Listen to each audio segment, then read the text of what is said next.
Thank you lord. ಬನ್ನಿ ಈ ಸಮಯದಲ್ಲಿ ಈ ವಾಕ್ಯದ ಭಾಗಗಳನ್ನು ನಾವು ಓದುವರಾಗೋಣ. ಕೊರಿಂಥದವರಿಗೆ ಬರೆದ ಮೊದಲನೆಯ ಪತ್ರ 15ನೇ ಅಧ್ಯಾಯಕ್ಕೆ ಬರೋಣ.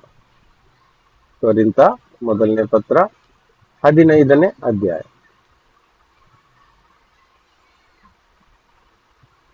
ಅದರಲ್ಲಿ ವಾಕ್ಯ 1ರಿಂದ 5 ತನಕ ಓದುವ.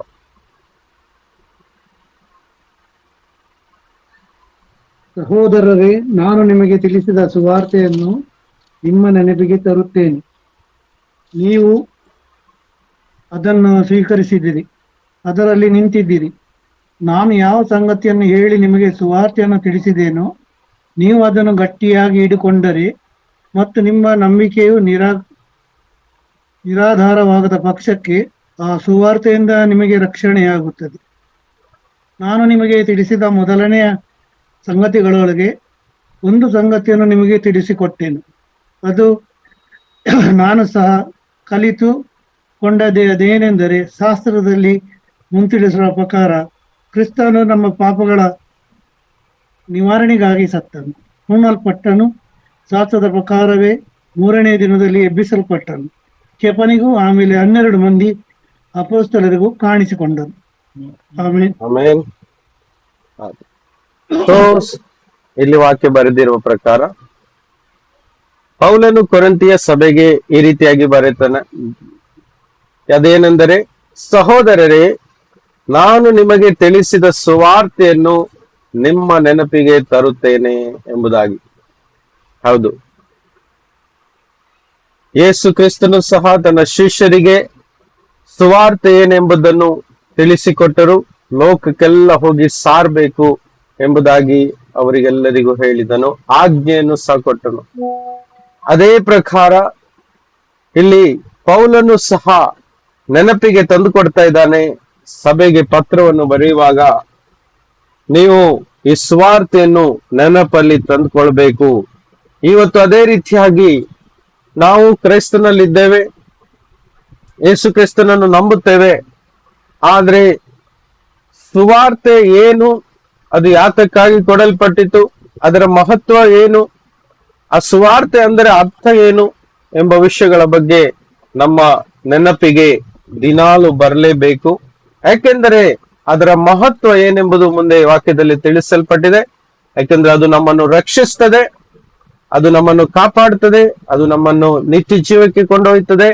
ಅಷ್ಟೇ ಅಲ್ಲ, ಇನ್ನು ಅನೇಕರಿಗೆ ಆ ಸುವಾರ್ತೆಯನ್ನು ನಾವು ಹೇಳುವಾಗ ಅವರು ಸಹ ರಕ್ಷಣೆಗೆ ಒಳಗಾಗ್ತಾರೆ, ಅವರು ಸಹ ನಿತ್ಯ ಜೀವವನ್ನು ಹೊಂದಿಕೊಳ್ತಾರೆ, ಅವರು ಸಹ ಅವರ ಜೀವಿತದ ಬಂಧನಗಳಿಂದ ಬಿಡುಗಡೆಯನ್ನು ಹೊಂದುತ್ತಾರೆ.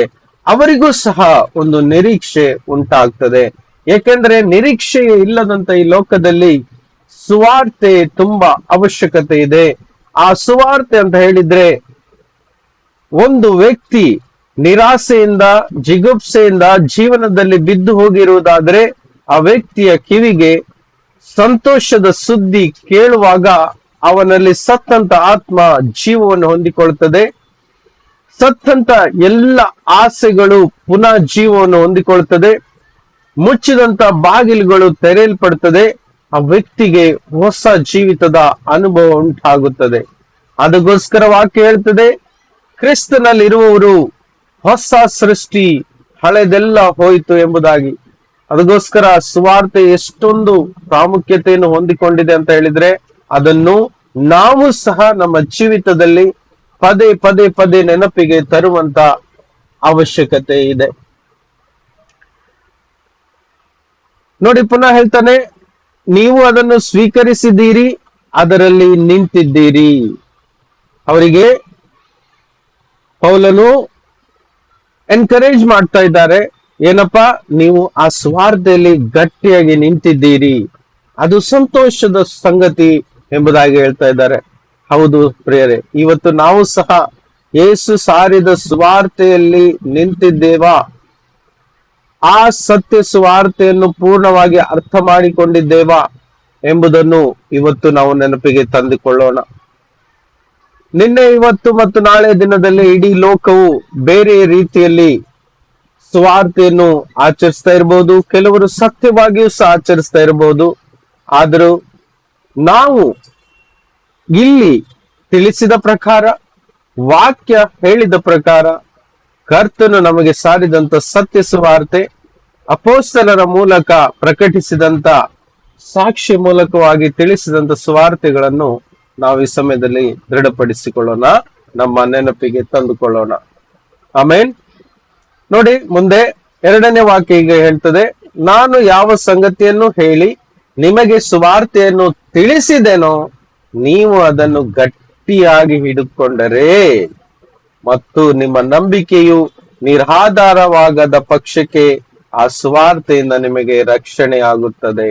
ನೋಡಿ, ಅವನು ಹೇಳ್ತಾ ಇದ್ದಾನೆ, ಯಾವ ಸಂಗತಿಯ ಮುಖಾಂತರ ನಿಮಗೆ ಸುವಾರ್ತೆಯನ್ನು ತಿಳಿಸಿದನೋ ನೀವು ಅದನ್ನು ಗಟ್ಟಿಯಾಗಿ ಹಿಡ್ಕೊಂಡ್ರೆ ನಿಮಗೆ ರಕ್ಷಣೆ ಆಗ್ತದೆ. ಸೊ ಸುವಾರ್ತೆಯನ್ನು ಗಟ್ಟಿಯಾಗಿ ಹಿಡ್ಕೊಳ್ಬೇಕು. ಗಟ್ಟಿಯಾಗಿ ಹಿಡಿದುಕೊಳ್ಳುವುದು ಅಂತ ಹೇಳಿದ್ರೆ ನಮ್ಮ ಹೃದಯದಲ್ಲಿ ಅದು ನಿರಂತರವಾಗಿ ಅಲ್ಲಿ ಉಳ್ಕೊಳ್ಬೇಕು. ಆಮೇನ್. ಸುವಾರ್ತೆ ನಮ್ಮ ಹೃದಯದಿಂದ ಯಾವ ಕಾರಣಕ್ಕೆ ಅದು ಹೊರಗಡೆ ಹೋಗ್ಬಾರ್ದು, ಅದು ನಮ್ಮಿಂದ ದೂರ ಆಗ್ಬಾರ್ದು. ಅಥವಾ ಒಂದು ವೇಳೆ ಸುವಾರ್ತೆ ಒಳಗಿದ್ದು ಸಹ ಅದು ಏನು ಅದರ ಜೊತೆ ತಪ್ಪಾದ ಸುವಾರ್ತೆ ಮಿಕ್ಸ್ ಆಗ್ಬಾರ್ದು, ಕಲಬೆರಿಕೆ ಆಗ್ಬಾರ್ದು. ಇವತ್ತು ದೇವಜನರ ವಿಷಯದಲ್ಲಿ ಇರುವಂತ ಭಯವೇನು ಅಂತ ಹೇಳಿದ್ರೆ, ಸುವಾರ್ತೆ ಕಲಬೆರಿಕೆ ಆಗ್ತಾ ಇದೆ ಈ ಲೋಕದಲ್ಲಿ. ಯಾಕಂದ್ರೆ ಲೋಕವು ಕೆಟ್ಟದಾದ ಮಾರ್ಗದಲ್ಲಿ ಹೋಗ್ತಾ ಇದೆ, ಕೆಟ್ಟತನ ಜಾಸ್ತಿ ಇದೆ, ಒಳ್ಳೇದು ಕಾಣ್ಲಿಕ್ಕೆ ಬಹಳ ಕಡಿಮೆ ಸಿಗ್ತದೆ. ಎಲ್ಲಿ ನೋಡಿದ್ರು ಭ್ರಷ್ಟಾಚಾರ, ಕೆಟ್ಟತನ, ಕೊಲೆ, ಸುಳ್ಳು, ಹೌದಾ, ಇವೆಲ್ಲವುಗಳಿಂದ ತುಂಬಿದಂತ ಈ ಲೋಕದ ಮಧ್ಯದಲ್ಲಿ ನಾವು ಜೀವಿಸ್ತಾ ಇದ್ದೇವೆ. ನಮಗೆ ಸತ್ಯ ಸುವಾರ್ತೆ ತಿಳಿದಿದೆ. ಆ ಸುವಾರ್ತೆಯನ್ನು ನಾವು ಕೊನೆ ಉಸಿರಿರುವವರೆಗೂ ಗಟ್ಟಿಯಾಗಿ ಹಿಡಿದುಕೊಳ್ಳುವಂತ ಒಂದು ಅವಶ್ಯಕತೆ ಉಂಟು ಎಂಬುದರ ಬಗ್ಗೆ ಈ ಒಂದು ಸಂದೇಶವನ್ನು ನಿಮ್ಮ ಮಧ್ಯದಲ್ಲಿ ಹಂಚಿಕೊಳ್ಳಿಕ್ಕೆ ಇಷ್ಟಪಡ್ತಾ ಇದ್ದಾನೆ. ಯಾಕೆಂತ ಹೇಳಿದ್ರೆ, ನಮ್ಮ ಶತ್ರುವಾಗಿರುವಂತ ಸೈತಾನ ಮತ್ತು ಆ ಸೈತಾನನ ಗುಂಪು ಅಥವಾ ಆ ಸೈತಾನನ ಎಲ್ಲ ಸೇನೆಗಳು ನಮ್ಮನ್ನು ಸತ್ಯ ಸುವಾರ್ತೆಯಿಂದ ಬೀಳಿಸಿ ನಮ್ಮನ್ನು ತಪ್ಪಿಸ್ಲಿಕ್ಕೆ ತುಂಬಾ ಸಾಧ್ಯತೆಗಳು ಉಂಟು ಎನ್ನುವ ಒಂದು ಎಚ್ಚರಿಕೆಯ ಕಾರಣದಿಂದ ನಾವು ಇವತ್ತು ಸತ್ಯ ಸುವಾರ್ತೆಯನ್ನು ನಮ್ಮ ಹೃದಯದಲ್ಲಿ ಗಟ್ಟಿಯಾಗಿ ಇಟ್ಕೊಳ್ಬೇಕಾಗಿದೆ ಮತ್ತು ಅದನ್ನು ನೆನಪಿಗೆ ತಂದುಕೊಳ್ಬೇಕಾಗಿದೆ. ಸೊ ನಾವು ಮುಂದೆ ನೋಡುವ ಸುವಾರ್ತೆ ಅಂದರೆ ಏನು ಎಂಬುದಾಗಿ ನಮಗೆ ತಿಳಿದಿದೆ, ಆದರೂ ಸಹ ಅದರ ಸರಿಯಾದ ಅರ್ಥವನ್ನು ನಾವು ತಿಳ್ಕೊಂಡಿರೋಣ. ಸೊ ಸುವಾರ್ತೆಯನ್ನು ಹೃದಯದಲ್ಲಿ ಶಾಶ್ವತವಾಗಿ ಕೊನೆ ಉಸಿರಿರುವ ತನಕ ಭದ್ರವಾಗಿ ಜೋಪಾನವಾಗಿ ನಾವು ನೆನಪಲ್ಲಿ ಇಟ್ಕೊಳ್ಬೇಕು, ಹೃದಯದಲ್ಲಿ ಇಟ್ಕೊಳ್ಬೇಕು, ಅದನ್ನು ಧ್ಯಾನಿಸ್ಬೇಕು, ನೆನಪಿಗೆ ತರಬೇಕು. ಇದು ದೇವರಿಗೆ ಮೆಚ್ಚುವಂತ ಒಂದು ಸಂಗತಿಯಾಗಿದೆ. ಅದಕ್ಕೆ ಪೌಲನು ಅಲ್ಲಿಯ ಸಭೆಗೆ ತಿಳಿಸ್ತಾ ಇದ್ದಾನೆ, ನಿಮ್ಮ ನೆನಪಿಗೆ ನಾನು ತರ್ತಾ ಇದ್ದೇನೆ ಸುವಾರ್ತೆ ಏನೆಂಬುದಾಗಿ. ಅದನ್ನು ನೀವು ಮರಿಬಾರ್ದು. ಯಾಕೆ? ಅದೇ ನಿಮಗೆ ರಕ್ಷಣೆ ಕೊಡ್ತದೆ, ಅದೇ ನಿಮಗೆ ನಿತ್ಯ ಜೀವ ಕೊಡ್ತದೆ, ಅದೇ ನಿಮಗೆ ಕೊನೆಯ ದಿನದಲ್ಲಿ ಪುನರುತ್ಥಾನ ಉಂಟು ಮಾಡ್ತದೆ. ಅದೇ ಸುವಾರ್ತೆ ನಿಮ್ಮ ಪಾಪಗಳನ್ನು ತೊಳೆದು ಶುದ್ಧ ಮಾಡ್ತದೆ. ಅದೇ ಸುವಾರ್ತೆ ನಿಮ್ಮನ್ನು ಎಲ್ಲಾ ರೀತಿಯ ಬಂಧನಗಳಿಂದ ಬಿಡುಗಡೆಗೊಳಿಸ್ತದೆ. ಅದೇ ಸುವಾರ್ತೆ ನಿಮಗೆ ರೋಗದಿಂದ ಸೌಖ್ಯವನ್ನು ನೀಡುತ್ತದೆ. ಅದೇ ಸುವಾರ್ತೆ ನಿಮಗೆ ಸಮಾಧಾನ ಕೊಡ್ತದೆ. ಜೀವಿತದಲ್ಲಿ ಬೇಸತ್ತು ಹೋಗಿರುವವರನ್ನು, ಜೀವಿತದಲ್ಲಿ ಸೋತು ಹೋಗಿರುವವರಿಗೆ ಒಂದು ನಿರೀಕ್ಷೆಯನ್ನು ಕೊಡ್ತದೆ ಆ ಸುವಾರ್ತೆ ಎಂಬುದಾಗಿ ಇವತ್ತು ನಮಗೂ ಸಹ ಈ ಎಚ್ಚರಿಕೆ, ಈ ನೆನಪನ್ನು ಕೊಡ್ಲಿಕ್ಕೆ ದೇವರು ಇಷ್ಟಪಡ್ತಾ ಇದ್ದಾರೆ. ದೇವರ ಚಿತ್ತ ಇದಾಗಿದೆ.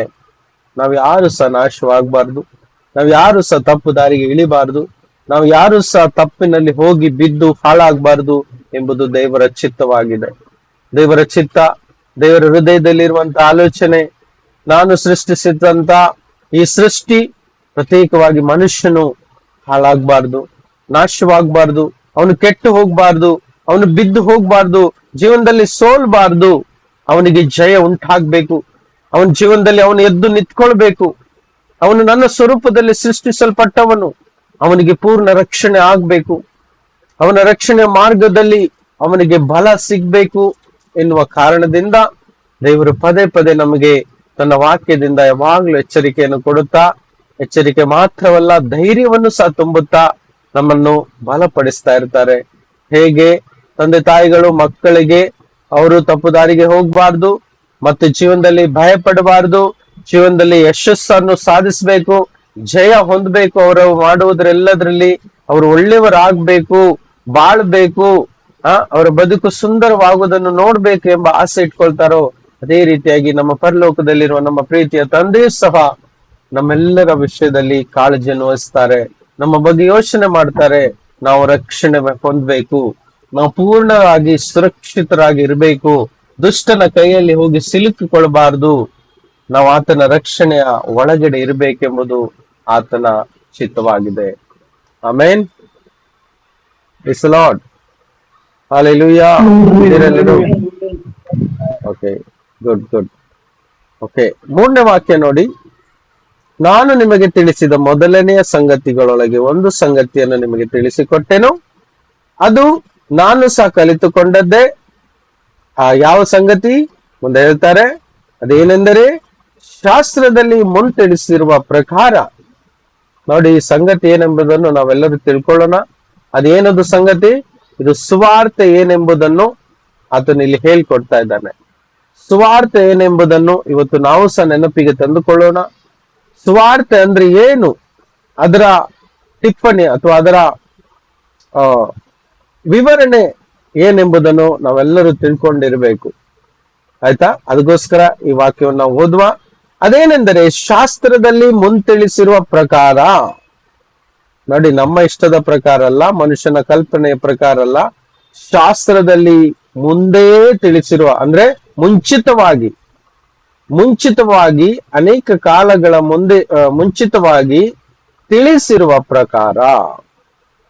ಯೇಸು ಕ್ರಿಸ್ತನು ಈ ಭೂಮಿಯಲ್ಲಿ ಬಂದು ಹುಟ್ಟುವುದಕ್ಕಿಂತ ಮುಂಚಿತವಾಗಿಯೇ ಯೇಸು ಕ್ರಿಸ್ತನ ಬಗ್ಗೆ ಮತ್ತು ಸುವಾರ್ತೆ ಏನೆಂಬುದರ ಬಗ್ಗೆ ಮುಂಚೆಯೇ ತಿಳಿಸಲ್ಪಟ್ಟಿರೋ ಪ್ರಕಾರ, ಅಂದ್ರೆ ಅದನ್ನೆಲ್ಲ ಶಾಸ್ತ್ರದಲ್ಲಿ ಬರೆದಿರುವ ಪ್ರಕಾರವೇ ಸುವಾರ್ತೆ ಈ ರೀತಿಯಾಗಿದೆ.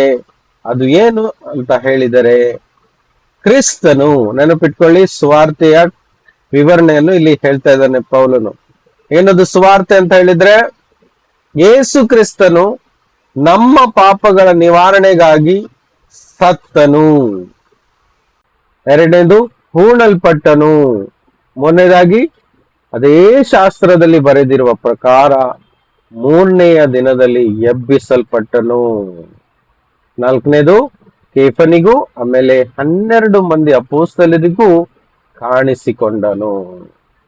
ಅದು ಸಾಕ್ಷಿ, ಕಾಣಿಸಿಕೊಳ್ಳುವುದು ಸಾಕ್ಷಿ, ಎಬ್ಬಿಸಲ್ಪಟ್ಟಿದ್ದಾನೆಂಬುದಾಗಿ. ಹಾಗಾದ್ರೆ ಸುವಾರ್ತೆ ಅಂತ ಹೇಳಿದ್ರೆ ಯೇಸು ಕ್ರೂಜೆ ಮೇಲೆ ಸತ್ತದ್ದು, ಆಮೇಲೆ ಸಮಾಧಿಯೊಳಗೆ ಹೂಣಲ್ಪಟ್ಟದ್ದು, ಅದೇ ರೀತಿ ಶಾಸ್ತ್ರದಲ್ಲಿ ಬರೆದಿರುವ ಪ್ರಕಾರ ಆತನು 3ನೇ ದಿನದಲ್ಲಿ ಎಬ್ಬಿಸಲ್ಪಡ್ತಾನೆ ಎಂಬುದಾಗಿ. ಅದೇ ರೀತಿಯಾಗಿ ಯೇಸು ಕ್ರಿಸ್ತನು 3ನೇ ದಿನದ ನಂತರ ಎಬ್ಬಿಸಲ್ಪಟ್ಟನು ಮತ್ತು ತನ್ನ ಅಪೊಸ್ತಲರಿಗೆ ಕಾಣಿಸಿಕೊಂಡನು ಎಂಬುದೇ ಸುವಾರ್ತೆ ಆಗಿದೆ.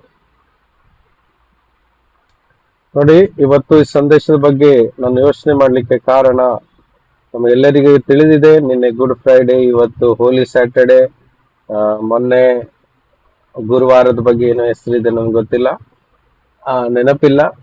ಮತ್ತೆ ನಾಳೆ ಹೋಲಿ ಥರ್ಸ್ಡೇನಾ, ಏನು ಒಬ್ರು ಹೇಳಿ, ರಾಧಾಂಟಿ ಹೇಳಿ. Maundy Thursday. What is that? Okay, anyway. So ನೋಡಿ, ಓಕೆ, ನಾಳೆ ವಿಷಯ ಹೇಳೋದಾದ್ರೆ ಈಸ್ಟರ್ ಸಂಡೇ ಅಂತಾರಲ್ವಾ, ಈಸ್ಟರ್ ಸಂಡೇ ಅಂತಾರೆ, ಕರೆಕ್ಟ್? ಸೊ ನೋಡಿ, ಇಂಟೆನ್ಷನ್ ಕರೆಕ್ಟ್ ಆಗಿದೆ. ಯೇಸುವಿನ ಬಗ್ಗೆ, ಯೇಸು ಸತ್ತದ್ದು, ಯೇಸು ಹುಣ್ಣಲ್ಪಟ್ಟದ್ದು, ಸಂಡೇ ದಿನ ಯೇಸು ಪುನರುತ್ಥಾನ ಆದದ್ದು ಎನ್ನುವ ಸತ್ಯ. ಯಾರು ಮ್ಯೂಟ್ ಮಾಡಿ ಅಂಕಲ್. 3ನೇ ದಿನ ಎದ್ದು ಬಂದದ್ದು. ಕಲಿದ ಲಂಬಾಚೆ ಪೂಚು ಡ್ಯಾಡಿಗೆ ನೀರು ರಾಧಾಂಟಿ ಮ್ಯೂಟ್ ಮಾಡ್ತೀರಾ? ಓಕೆ, ದಯವಿಟ್ಟು ಮ್ಯೂಟ್ ಮೇಲೆ ಸ್ವಲ್ಪ ಕಾನ್ಸಂಟ್ರೇಟ್ ಮಾಡಿ, ಆಯ್ತಾ? ಓಕೆ, ನೋಡಿ, ಶಾಸ್ತ್ರದಲ್ಲಿ ಸರಿಯಾಗಿ ಬರೆದಿದೆ.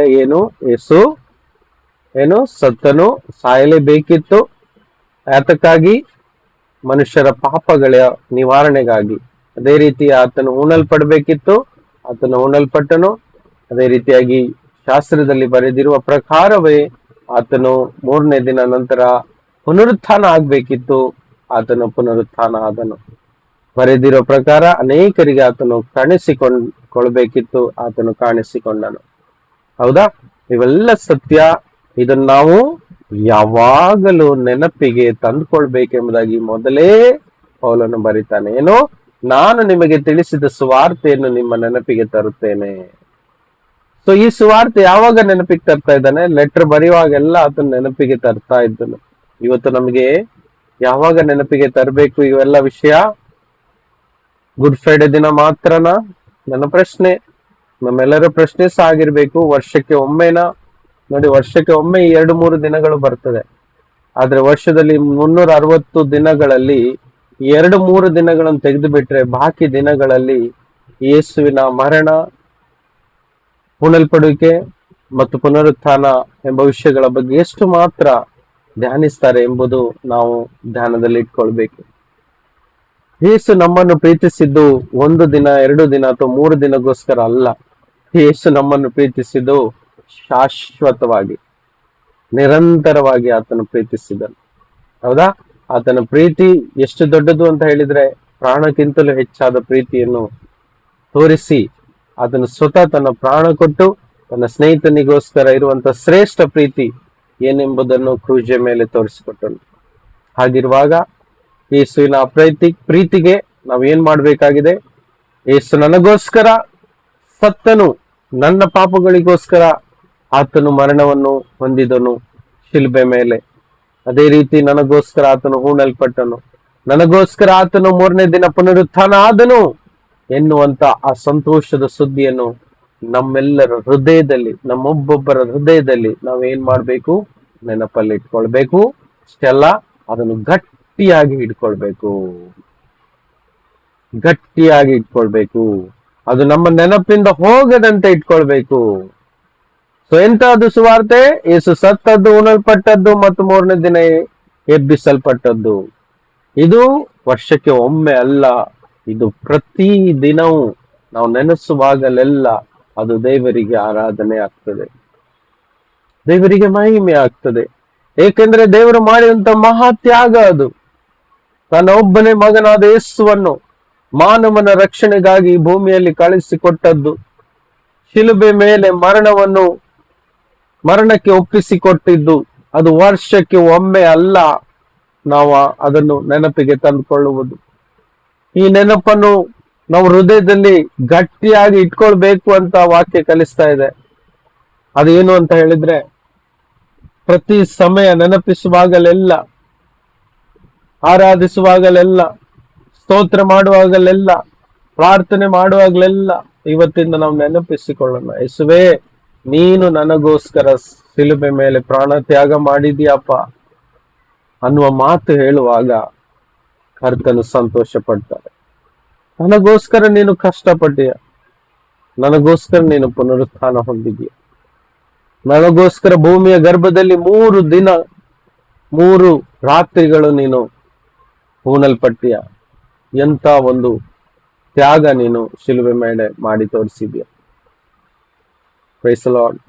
ಆತನ ಮರಣ ಅದು ಸಾಧಾರಣ ಮರಣ ಅಲ್ಲವಾಗಿತ್ತು. ಶಾಸ್ತ್ರದಲ್ಲಿ ಬರೆದಿರುವ ಪ್ರಕಾರ ಕ್ರೂರವಾದ ಮರಣವಾಗಿತ್ತು. ಅದನ್ನು ನಾವು ಕೇವಲ ನಮ್ಮ ಮನುಷ್ಯನ ಬುದ್ಧಿಯಿಂದ ಯೋಚಿಸಲಿಕ್ಕೆ ಅಸಾಧ್ಯ. ಅಷ್ಟು ಕ್ರೂರವಾದ ರೀತಿಯಲ್ಲಿ ಯೇಸು ಮರಣವನ್ನು ಹೊಂದಿದ್ದಾರೆ. Praise the Lord. ಇದು ಸುವಾರ್ತೆ ಆಗಿದೆ. ನೋಡಿ, ಆತನು ಹೇಳ್ತಾನೆ, ಅದು ನಾನು ಸಹ ಕಲಿತುಕೊಂಡಂತದ್ದೇ ಸುವಾರ್ತೆ. ಅದು ಹೇಗೆ ಕಲಿತುಕೊಂಡಿದ್ದು ಅನ್ನೋದನ್ನ ಇನ್ನೊಂದು ವಾಕ್ಯವನ್ನು ಓದಿ ತಿಳಿದುಕೊಳ್ಳೋಣ. ಗಲಾತಿ 1:11-12 ಹೇಳ್ತದೆ. ಗಲಾತಿ ಒಂದರಲ್ಲಿ 11 ಮತ್ತು 12ನೇ ವಾಕ್ಯ ಓದುವ.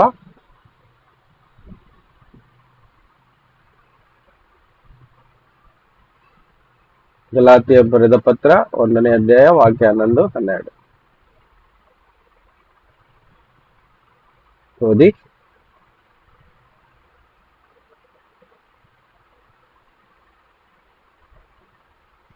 ಸಹೋದರರೇ, ನಾನು ಸಾರಿದ ಸುವಾರ್ತೆಯಂತೂ ಮನುಷ್ಯ ಕಲ್ಪನೆಯಲ್ಲವೆಂದು ನಿಮಗೆ ತಿಳಿಯಪಡಿಸುತ್ತೇನೆ. ನಾನು ಅದನ್ನು ಮನುಷ್ಯನಿಂದ ಹೊಂದಲಿಲ್ಲ, ನನಗೆ ಯಾರೂ ಉಪದೇಶಿಸಲಿಲ್ಲ. ಯೇಸು ಕ್ರಿಸ್ತನೇ ಅದನ್ನು ನನಗೆ ಪ್ರಕಟಿಸಿದನು. ಆಮೇನ್. ನೋಡಿ, ಪೌಲನು ಹೇಳ್ತಾ ಇದ್ದಾನೆ, ನಾನು ಸಾರಿದ ಸುವಾರ್ತೆ ಮನುಷ್ಯ ನನಗೆ ಯಾರು ಕಲ್ಸ್ಕೊಡ್ಲಿಲ್ಲ, ಮನುಷ್ಯನ ಕಲ್ಪನೆಯಿಂದ ನಾನು ತಿಳ್ಕೊಂಡಿದ್ದಲ್ಲ.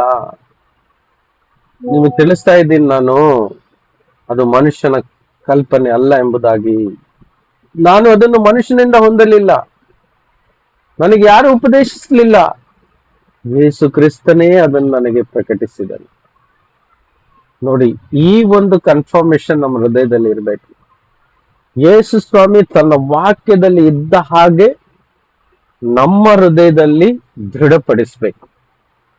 ಯೇಸುವು ನೇರವಾಗಿ ಹೇಳಿದಂತ ಮಾತುಗಳು ವಾಕ್ಯದಲ್ಲಿ ಬರೆಯಲ್ಪಟ್ಟಿದೆ. ಆ ನೇರವಾಗಿ ಹೇಳಿದ ಮಾತುಗಳು ಬರೆದಿರುವ ಪ್ರಕಾರ ನಾವು ನಂಬಿ ನಮ್ಮ ಹೃದಯದಲ್ಲಿ ಇಟ್ಟುಕೊಂಡ್ರೆ ಅದು ನಿಜವಾಗಿ ದೇವರಿಗೆ ಮಹಿಮೆಯನ್ನು ಉಂಟು ಮಾಡುತ್ತದೆ. ಯಾವಾಗ ಸುವಾರ್ತೆ ಎಂಬುದು ಮನುಷ್ಯನ ಕಲ್ಪನೆಯಿಂದ ನಾವು ತಿಳ್ಕೊಳ್ತೀವಿ, ಮನುಷ್ಯನು ಕಲ್ಪಿಸಿದ ಪ್ರಕಾರ ಸುವಾರ್ತೆಯನ್ನು ಕೊಟ್ಟು ಜನರನ್ನು ಕ್ರಿಸ್ತ ನಂಬಿಕೆಗೆ ತೆಗೆದುಕೊಂಡು ಬಂದ್ರೆ ಅದು ದೇವರ ದೃಷ್ಟಿಯಲ್ಲಿ ಸರಿಯಾದದ್ದಲ್ಲ ಮತ್ತು ದೇವರಿಗೆ ಮಹಿಮೆ ಆಗದೆ ಅದು ವ್ಯರ್ಥವಾಗಿ ಹೋಗ್ಲಿಕ್ಕೆ ಸಾಧ್ಯತೆಗಳು ಉಂಟು. ಅದಕ್ಕೆ ಪೌಲನು ಇಲ್ಲಿ ಪ್ರತ್ಯೇಕವಾಗಿ ಹೇಳ್ತಾ ಇದ್ದಾನೆ, ನಾನು ಸಾರಿದ ಸುವಾರ್ತೆ ಅಂತೂ ಮನುಷ್ಯನ ಕಲ್ಪನೆಗೆ ತಕ್ಕ ಸುವಾರ್ತೆ ಅಲ್ಲವೇ ಅಲ್ಲ. ಇದನ್ನ ನಾನು ನಿಮಗೆ ಮೊದಲೇ ಹೇಳುತ್ತೇನೆ, ತಿಳಿಯಪಡಿಸ್ತೇನೆ ಅಂತ ಹೇಳ್ತಾ ಇದ್ದಾನೆ. ಹಾಗಾದ್ರೆ ಆತನು ಮನುಷ್ಯನಿಂದ ಹೊಂದಲಿಲ್ಲ ಅಂದ್ರೆ ಪೌಲನು ಮನುಷ್ಯನು ಕಳಿಸಿಕೊಟ್ಟು ಆತನು ಕಲೀಲಿಲ್ಲ ಅಂತ ಅರ್ಥ ಇದ್ರು. ಹೌದಾ? ಅದಕ್ಕೆ ಮುಂದೆ ಹೇಳ್ತಾನೆ, ನನಗೆ ಯಾರು ಸಹ ಉಪದೇಶ ಮಾಡಲಿಲ್ಲ, ಯೇಸು ಕ್ರಿಸ್ತನೇ ಅದನ್ನು ನನಗೆ ತಿಳಿಯಪಡಿಸಿದನು. ಇವತ್ತು ದೇವರ ಕೃಪೆಯಿಂದ ಬೈಬಲ್ ಇದೆ, ಅವತ್ತು ಬೈಬಲ್ ಇರಲಿಲ್ಲ. ಪೌಲನಿಗೆ ನೇರವಾಗಿ ಯೇಸು ಕ್ರಿಸ್ತನು ಪ್ರಕಟಿಸಿದನು ಅಸತ್ಯ ಸುವಾರ್ತೆಯನ್ನು. ಆತನು ಹೊಂದಿಕೊಂಡದ್ದೆಲ್ಲ, ಆತನಿಗೆ ಪ್ರಕಟವಾದದೆಲ್ಲ ನಮಗೋಸ್ಕರ ಆತನು ಬರೆದಿಟ್ಟಿದ್ದಾನೆ. ಸೊ ಹಾಗಾಗಿ ಇವತ್ತು ಬರೆದಿಟ್ಟಂತ ಸತ್ಯ ಸುವಾರ್ತೆಯ ವಾಕ್ಯಗಳನ್ನು ನಾವು ಹಾಗೆಯೇ ನಂಬಿ ಅದನ್ನು ಮಾತ್ರ ನಮ್ಮ ಹೃದಯದಲ್ಲಿ ಇಟ್ಟುಕೊಳ್ಳುವಾಗ ನಮ್ಮ ಜೀವಿತವು ಕರ್ತನ ದೃಷ್ಟಿಯಲ್ಲಿ ಆತನ ಚಿತ್ತದ ಹಾಗೆ ನಾವು ನಮ್ಮ ಜೀವಿತವನ್ನು ನಡೆಸ್ಕೊಂಡು ಹೋಗ್ಲಿಕ್ಕೆ ಸಾಧ್ಯತೆವಾಗ್ತದೆ. ನಾವು ಆತನು ಹೇಳಿದ ಪ್ರಕಾರವೇ ನಂಬಿ ಆ ವಾಕ್ಯವನ್ನು ನಮ್ಮ ಹೃದಯದಲ್ಲಿ ಇಟ್ಕೊಳ್ಳುವಾಗ ಕರ್ತನ ಚಿತ್ತವೇನಿದೆಯಲ್ಲ ಅದೆಲ್ಲ ನಮ್ಮ ಜೀವನದಲ್ಲಿ ನೆರವೇರ್ತದೆ. ಯಾವಾಗ ತಪ್ಪಾದ ಸುವಾರ್ತೆ, ಮನುಷ್ಯ ಕಲ್ಪಿತವಾದಂತ ಕಲಬೆರಿಕೆಯಾದಂತ ಸುವಾರ್ತೆಯನ್ನು ನಾವು ನಂಬುವಾಗ ನಮ್ಮ ಜೀವಿತವು ಬದಲಾಗಲಿಕ್ಕೆ ಸಾಧ್ಯವಿಲ್ಲ. ಅದೇ ಇಲ್ಲಿರುವಂತ ಎಚ್ಚರಿಕೆ. ಇವತ್ತು ಲೋಕವು ಮಾಡುವಂತ ಸುವಾರ್ತೆ ತೋರಿಸುವಂತದ್ದೆಲ್ಲ ಮನುಷ್ಯ ಕಲ್ಪಿತವಾದದ್ದು. ಮನುಷ್ಯನು ಬೋಧಿಸಿದಂತ ಅನೇಕ ಕಲಬೆರಿಕೆಯಾದ ಸುವಾರ್ತೆ ಇವತ್ತು ಈ 2-3 ದಿನಗಳಲ್ಲಿ, ಈ ವಾರಗಳಲ್ಲಿ, ಈ ತಿಂಗಳಿಂದ ಜನರು ತೋರಿಸ್ತಾ ಇದ್ದಾರೆ, ಸ್ವತಃ ಅನುಸರಿಸ್ತಾ ಇದ್ದಾರೆ. ಇವತ್ತು ಸಂಜೆ ವೇಳೆಯಲ್ಲಿ ಅನೇಕರು ಪ್ರಾರ್ಥನೆ ಅಂತ ಚರ್ಚ್ಗಳಿಗೆ ಹೋಗಿದ್ದಾರೆ. ಸಂಜೆ ವೇಳೆ ಪ್ರಾರ್ಥನೆ ಮುಗಿಸಿ 12 ಗಂಟೆ ಆದ ಕೂಡಲೇ ಈಸ್ಟರ್ ಸಂಡೇ ಆಗ್ತದೆ ಅಂತ ನಂಬಿ ಆ ದಿನಕ್ಕೆ, ಆ ಸಮಯಕ್ಕೆ ಒತ್ತು ಕೊಟ್ಟು ಅಲ್ಲಿಗೆ ಜಾಸ್ತಿ ಮಹತ್ವವನ್ನು ಕೊಟ್ಟು ಆ ದಿನಕ್ಕೂ ಆ ಸಮಯಕ್ಕೂ ಆ ಹೆಸರಿಗೆ ಆರಾಧನೆ ಅಥವಾ ಮಹಿಮೆಯನ್ನು ಕೊಡ್ತಾ ಇದ್ದಾರೆ. ನಮಗೆ ಗೊತ್ತಿದೆ ಈಸ್ಟರ್ ಅಂದ್ರೆ ಏನ್ ದೊಡ್ಡ ವಿಷಯ, ಏನ್ ತಪ್ಪಾಗುತ್ತೆ ಅಂತ ಅಂದ್ಕೊಳ್ಬಹುದು. ಯೇಸು ಎಂಬ ಹೆಸರಿನ ಬದಲಿಗೆ ಬೇರೆ ಯಾವುದೇ ಹೆಸರು ಇಟ್ಟರೆ ನಾವು ಹೇಳ್ಬೋದು ಅದು ದೇವರಿಗೆ ಅಪಮಾನ. ಹೌದಾ? ಯೇಸು ಎಂಬ ಶ್ರೇಷ್ಠ ಹೆಸರಿನ ಬದಲಿಗೆ ಆ ಸ್ಥಳದಲ್ಲಿ ಬೇರೆ ಯಾವ ಹೆಸರು ಬಂದ್ರೂ ಸಹ ಅದು ದೇವರಿಗೆ ವಿರೋಧ ಅಲ್ವಾ? ಯಾಕೆ? ಆಕಾಶದ ಕೆಳಗೆ ಭೂಮಿಯ ಮೇಲೆ ರಕ್ಷಣೆ ಕೊಡ್ಲಿಕ್ಕೆ ಒಂದೇ ನಾಮ, ಅದು ಯೇಸು ಮಾತ್ರ. ಹಾಗಾದ್ರೆ ಯೇಸು ಮಾಡಿದಂತ ಆ ಮಹಾನ್ ಕಾರ್ಯ, ಸತ್ತು ಉಣಲ್ಪಟ್ಟು 3 ದಿನದ ನಂತರ ಎಬ್ಬಿಸಲ್ಪಟ್ಟವನು ಮೃತ್ಯುಂಜಯನಾದ ಯೇಸು ಮಾತ್ರ. ಹಾಗಾದ್ರೆ ಆ ಯೇಸುವಿನ ಸ್ಥಳದಲ್ಲಿ ಈಸ್ಟರ್ ಎಂಬ ಒಂದು ದೇವಿಯ ಹೆಸರನ್ನು ಇಡುವಾಗ ಹೇಗಾಗ್ತದೆ ಹೇಳಿ?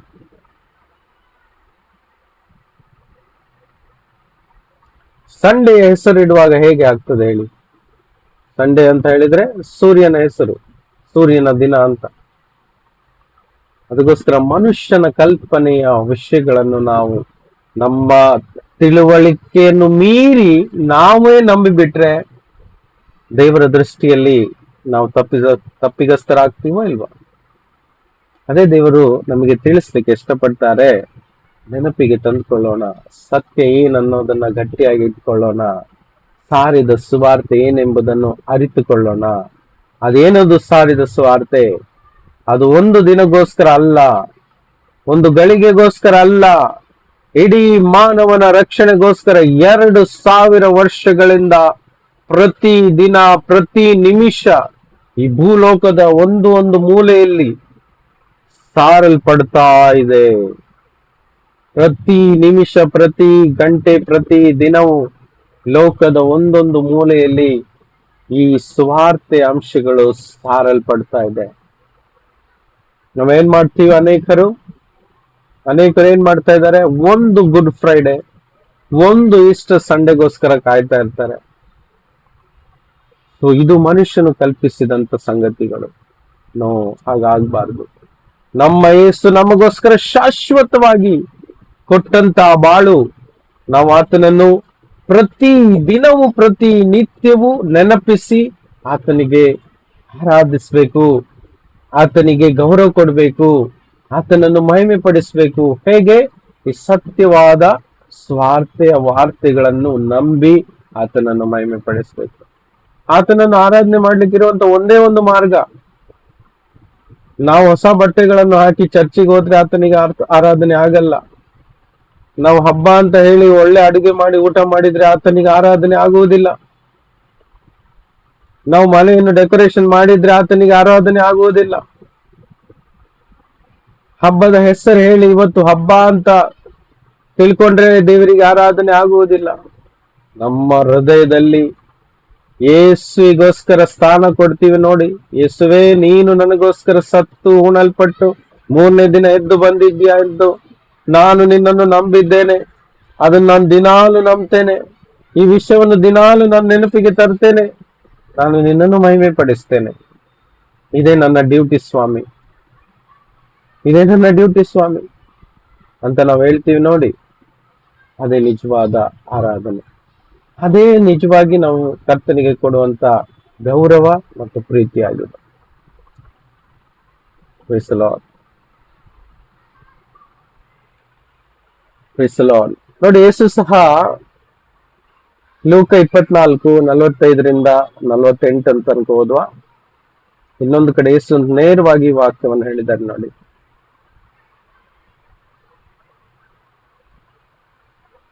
ಲೂಕನ ಸುವಾರ್ತೆ 24 ವಾಕ್ಯ 45-48 ಓದಿ.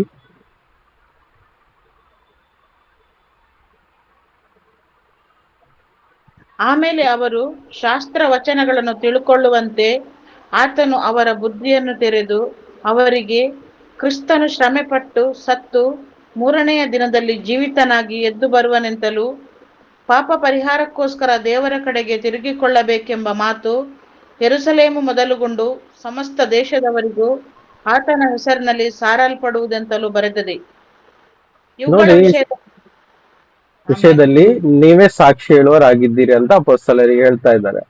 ಅವರ ನೋಡಿ, ಯೇಸು ಆಮೇಲೆ ಅವರು ಶಾಸ್ತ್ರ ವಚನಗಳನ್ನು ತಿಳಿದುಕೊಳ್ಳುವಂತೆ ಆತನು ಅವರ ಬುದ್ಧಿಯನ್ನು ತೆರೆದನು. ಇವತ್ತು ನಮ್ಮೆಲ್ಲರ ಬುದ್ಧಿ ಕರ್ತನು ತೆರೀಲಿ ಎಂಬ ಪ್ರಾರ್ಥನೆಯೊಂದಿಗೆ ನಾವು ಮುಂದೆ ಸರಿಯೋಣ. ಹೌದಲ್ವಾ? ಕರ್ತನೆ, ನಿಮ್ಮ ವಾಕ್ಯದ ಸತ್ಯಾರ್ಥಗಳನ್ನು ತಿಳಿಲಿಕ್ಕೆ ಇರುವಂತ ಶಕ್ತಿ ನಮ್ಮೆಲ್ಲರಿಗೆ ಕೊಡಪ್ಪ. ನೀನು ಯಾವ ರೀತಿಯಾಗಿ ನಮ್ಮನ್ನು ನಿನ್ನ ವಾಕ್ಯದಲ್ಲಿ ಜೀವಿಸಬೇಕು ಎಂಬುದಾಗಿ ಆಸೆ ಪಡ್ತೀಯಾ, ಅದೇ ಪ್ರಕಾರವಾಗಿ ನಮ್ಮ ಕಣ್ಣುಗಳನ್ನು ತೆರೆ, ನಮ್ಮ ಆತ್ಮಿಕ ಬುದ್ಧಿಯನ್ನು ನೀನು ತೆರೆ ಎಂಬ ಪ್ರಾರ್ಥನೆಯನ್ನು ನಾವು ಮಾಡುವರಾಗೋಣ. ಯಾಕೆಂದ್ರೆ ದೇವರ ಚಿತ್ತಕ್ಕೆ ಅನುಗುಣವಾಗಿ ನಾವು ಈ ಕ್ರಿಸ್ತಿಯ ಜೀವಿತವನ್ನು ಜೀವಿಸಬೇಕಾಗಿದೆ. ಮನುಷ್ಯನ ಕಲ್ಪನೆಯನ್ನು ನಾವು ತಿಳಿದುಕೊಂಡು ನಮ್ಮ ತಂದೆ ತಾಯಿಯವರು ನಮ್ಗೆ ತೋರಿಸಿಕೊಟ್ರು, ನಮ್ಗೆ ಕಲಿಸಿಕೊಟ್ರು, ನಾವು ಪರಂಪರೆಯನ್ನು ಬಿಡುವುದಿಲ್ಲ, ನಾವು ಅದನ್ನೇ ಹಿಡ್ಕೊಂಡು ಹೋಗ್ತೀವಿ ಅಂತ ಹೇಳಿದ್ರೆ ಅದು ಕರ್ತನಿಗೆ ಮಹಿಮೆ ಪಡಿಸುವಂತದ್ದಲ್ಲ, ಕರ್ತನಿಗೆ ಗೌರವ ಸಿಗುವಂತ ವಿಷಯ ಅಲ್ಲ ಅದು. ನಮ್ಮ ಹಿರಿಯರು, ನಮ್ಮ ಪೂರ್ವಜರು ತಪ್ಪಿ ಮನುಷ್ಯನು ಕಲ್ಪಿಸಿದಂತ ಸಂಗತಿಗಳನ್ನು ಅವರು ಪಾಲಿಸಿಕೊಂಡು ಬಂದಿರಬಹುದು. ಆದ್ರೆ ಸತ್ಯ ಯಾವುದು? ಆತನ ವಾಕ್ಯದಲ್ಲಿ ಏನು ಬರೆದಿದೆಯೋ ಅದು ಮಾತ್ರ ಸತ್ಯ. ಯಾಕಂದ್ರೆ ಪೂರ್ವಜರು ನಾಶವಾಗಿ ಹೋದ್ರು, ಅವರು ಕಲ್ಪಿಸಿದಂತ ಸಂಗತಿಗಳು ಸಹ ಒಂದು ದಿನ ನಾಶವಾಗುವುದು, ಇಲ್ಲದಂತೆ ಆಗುವುದು. ಆದ್ರೆ ನಾಶವಾಗದಂಥದ್ದು ಒಂದು ಇದೆ. ಆಕಾಶ ಭೂಮಿಯೂ ಅಳಿದು ಹೋಗುವುದು, ನಾಶವಾಗುವುದು. ಆದ್ರೆ ಅಳೆಯದೆ ಇರುವಂತದ್ದು ಆತನ ವಾಕ್ಯ ಮಾತ್ರ, ಆ ಸುವಾರ್ತೆ ಮಾತ್ರ, ಆ ಸತ್ಯ ವಾಕ್ಯ ಮಾತ್ರ ಅಳಿಯದೆ ಶಾಶ್ವತವಾಗಿರ್ತದೆ. ಸೊ ಅದಕ್ಕೆ ಯೇಸು ಹೇಳ್ತಿದ್ದಾರೆ, ಅವರ ಬುದ್ಧಿಯನ್ನು ತೆರೆದು ಅವ್ರ ಜೊತೆ ಮಾತಾಡ್ತಾ ಇದ್ದಾರೆ. ಇವತ್ತು ನಮ್ಮ ಬುದ್ಧಿಯನ್ನು ಕರ್ತನ ತೆರೆಯಲಿ, ನಮ್ಮೆಲ್ಲರ ಮನಸ್ಸನ್ನು ವಿಶಾಲವಾಗಿ ಮಾಡಿ ಕರ್ತನ ಸುವಾರ್ತೆ ಸತ್ಯ ಎಂಬುದನ್ನು ನಮ್ಮ ಹೃದಯದಲ್ಲಿ ದೃಢಪಡಿಸಲಿ. ಈ ಸುವಾರ್ತೆ ಎನ್ನುವುದು ಸಾಧಾರಣವಲ್ಲ, ಇದರಲ್ಲಿ ಮರ್ಮಗಳು ಅಡಕವಾಗಿದೆ, ಇದರಲ್ಲಿ ಶಾಶ್ವತ ಜೀವಿತದ ಬಗ್ಗೆ ಅರ್ಥಗಳು ತುಂಬಿಕೊಂಡಿವೆ. ನಾವು ಹೇಗೆ ಜೀವಿಸಬೇಕು ಈ ಭೂಮಿಯಲ್ಲಿ ಎಂಬುದರ ಬಗ್ಗೆ ವಿಷಯಗಳು ಇದರಲ್ಲಿ ತುಂಬಿಕೊಂಡಿದೆ. ಈ ರೀತಿಯಾಗಿ ಮನುಷ್ಯನಿಗೆ ಸಂಬಂಧಪಟ್ಟಂತ ಪ್ರತಿಯೊಂದು ಸಂಗತಿಗಳು ಈ ಸುವಾರ್ತೆಯಲ್ಲಿ ಅಡಕವಾಗಿದೆ. ಇದು ಒಂದು ಮರ್ಮ ಅಂತ ಹೇಳ್ತಾನೆ ಪೌಲನು. ಇದು ಎಲ್ಲರಿಗೆ ಪ್ರಕಟವಾಗುವುದಿಲ್ಲ, ಬುದ್ಧಿವಂತರಿಗೆ, ಜ್ಞಾನಿಗಳಿಗೆ ಇದು ಪ್ರಕಟವಾಗಲ್ಲ.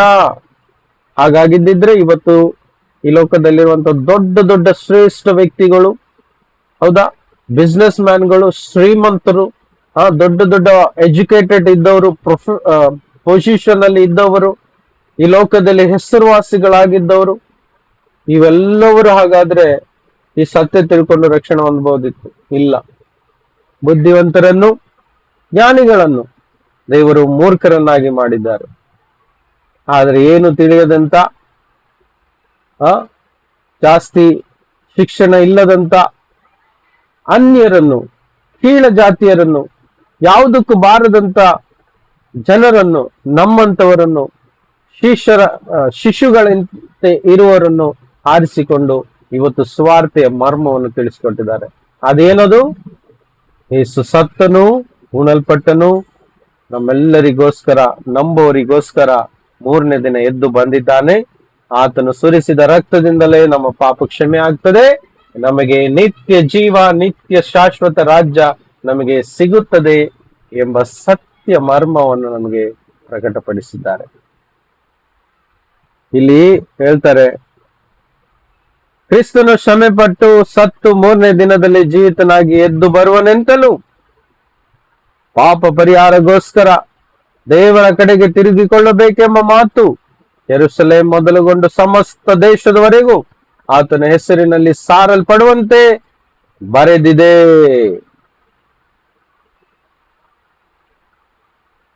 ಇವೇ ವಿಷಯಗಳನ್ನು ನೀವು ಹೋಗಿ ಸುವಾರ್ತೆ ಸಾರಿ ಸಾಕ್ಷಿ ಹೇಳಬೇಕು ಎಂಬುದಾಗಿ ತನ್ನ ಅಪೊಸ್ತಲರಿಗೆ ಹೇಳ್ತಾರೆ.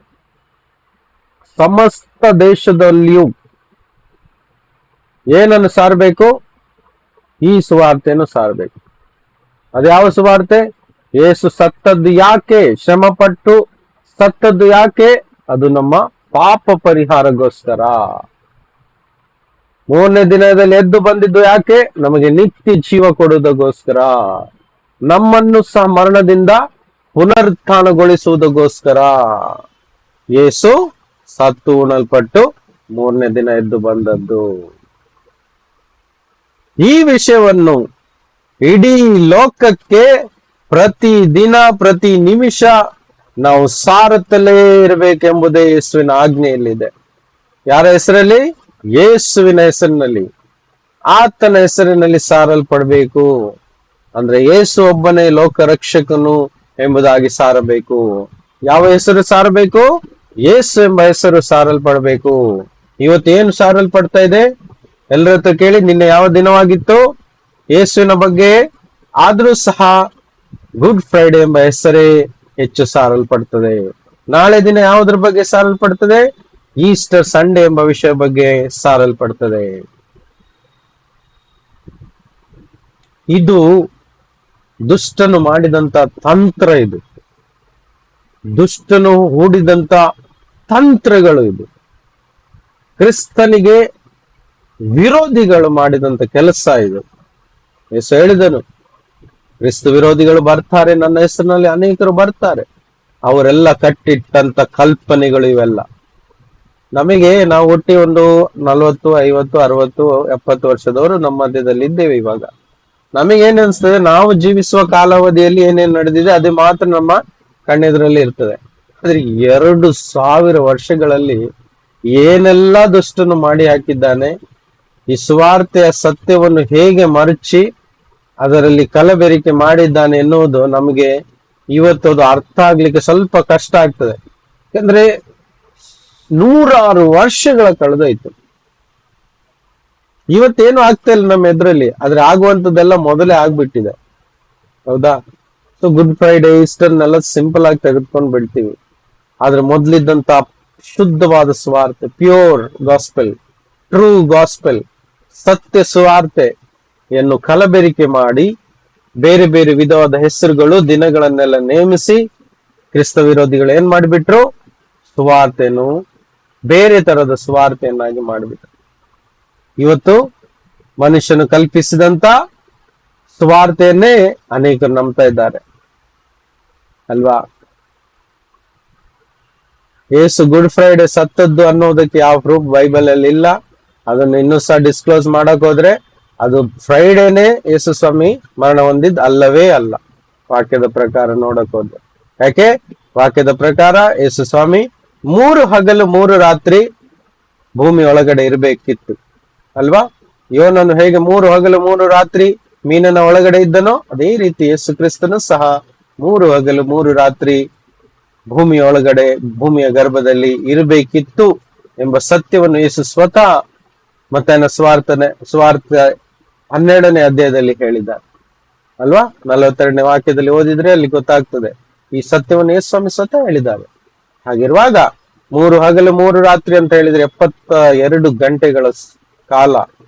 ಒಂದು ವೇಳೆ ವಾಕ್ಯದ ಪ್ರಕಾರ ಮಗ್ದಲದ ಮರಿಯಳು ವಾರದ ಮೊದಲನೇ ದಿನ ಅರ್ಲಿ ಮಾರ್ನಿಂಗ್, ಬೆಳಗ್ಗಿನ ಜಾವದಲ್ಲಿ ಎದ್ದು ತನ್ನ ಸ್ವಾಮಿಗೋಸ್ಕರ ಸಮಾಧಿ ಹತ್ರ ಬರುವುದನ್ನು ನಾವು ವಾಕ್ಯದಲ್ಲಿ ನೋಡ್ತೀವಿ. ಯೋಹಾನನ ಸುವಾರ್ತೆ 19ರಲ್ಲಿ. ವಾರದ ಮೊದಲನೇ ದಿನ ಅಂತ ಹೇಳಿದ್ರೆ ಅದು ಇವತ್ತಿನ ಪ್ರಕಾರ ಈ ಭಾನುವಾರ, ನಾಳೆ ಬೆಳಿಗ್ಗೆ. ಹೌದಾ?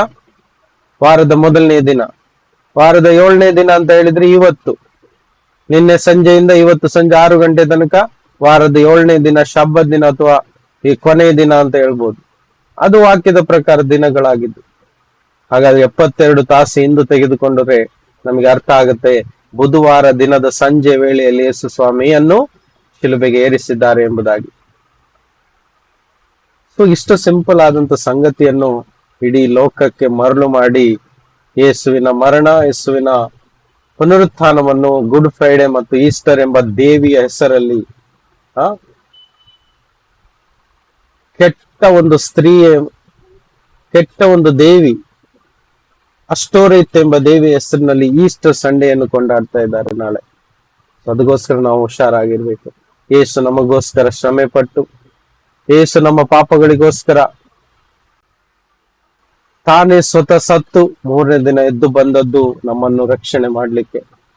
ನಮಗೆ ಈ ರೀತಿಯಾದ ಒಂದೇ ಒಂದು ಆಜ್ಞೆ ಕೊಡ್ಲಿಲ್ಲ, ನೀವು ಹೋಗಿ ಗುಡ್ ಫ್ರೈಡೆ ಅಥವಾ ಈಸ್ಟರ್ನ ಆಚರಿಸಿ, ಆ ದಿನವನ್ನು ಆಚರಿಸಿ ಅಂತ. ಈ ರೀತಿಯಾದ ಆಜ್ಞೆ ನಮಗೆ ಕೊಡ್ಲಿಲ್ಲ. ಆದರೆ ಯೇಸು ನಮಗೆ ಮಾಡಿದಂತ ಆಜ್ಞೆ ಏನು? ವಾಕ್ಯದಲ್ಲಿ ನೋಡುವ. ಆತನ ಸುವಾರ್ತೆ, ಆತನ ಮರಣ, ಆತನ ಪುನರುತ್ಥಾನವನ್ನು ಯಾವ ರೀತಿ ಕೊಂಡಾಡಬೇಕು ಆತನೇ ಹೇಳಿಕೊಟ್ಟಿದ್ದಾರೆ. ನೋಡಿ, ಮತ್ತಾಯನ ಸುವಾರ್ತೆ 26ರಲ್ಲಿ 26ನೇ ವಾಕ್ಯ ನೋಡುವಾಗ ನಮಗೆ ಗೊತ್ತಾಗ್ತದೆ. ಓದುವ 28ರ ತನಕ ಓದುವ. ಮತ್ತಾಯನ ಸುವಾರ್ತೆ 26ನೇ ಅಧ್ಯಾಯ ವಾಕ್ಯ 26ರಿಂದ 28.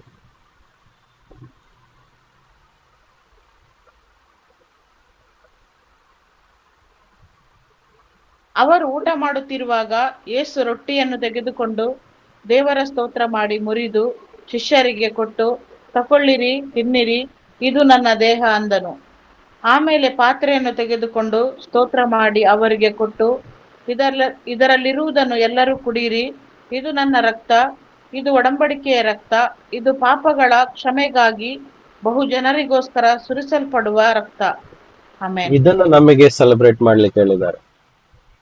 ಇದನ್ನು ಸೆಲೆಬ್ರೇಟ್ ಮಾಡಲಿಕ್ಕೆ ಹೇಳಿದ್ದಾರೆ. ತನ್ನ ಮರಣ ಮತ್ತು ತನ್ನ ಪುನರುತ್ಥಾನವನ್ನು, ತನ್ನ ರಕ್ತದ ವಿಷಯವನ್ನು, ತನ್ನ ದೇಹದ ವಿಷಯವನ್ನು ತಿಳ್ಕೊಂಡು ಬಿಟ್ಟು ಅದನ್ನು ಚಿಹ್ನೆಯ ರೂಪದಲ್ಲಿ ನೀವು ರೊಟ್ಟಿ ಮತ್ತು ದ್ರಾಕ್ಷಾರಸವನ್ನು ಹಿಡಿದುಕೊಂಡು ಪ್ರಾರ್ಥನೆ ಮಾಡಿ ನನ್ನ ಶಿಲುಬೆಯ ಮರಣವನ್ನು ನೀವು ನೆನಪಿಗೆ ತರಬೇಕು, ಇದನ್ನು ನೆನಪಿಸ್ಕೊಳ್ಬೇಕು ಎಂಬುದರ ಬಗ್ಗೆ ಯೇಸು ಕಲಿಸಿಕೊಟ್ಟಿದ್ದಾರೆ. ಇದೇ ಸುವಾರ್ತೆ. ಈ ರೀತಿಯಾಗಿ ನನ್ನ ನೆನಪಿಸ್ಬೇಕು. ಬೇರೆ ಒಂದು ಕಡೆ ವಾಕ್ಯದಲ್ಲಿ ಹೇಳ್ತಾರೆ, ಈ ರೀತಿಯಾಗಿ ನೀವು ನೆನಪಿಸ್ಬೇಕು.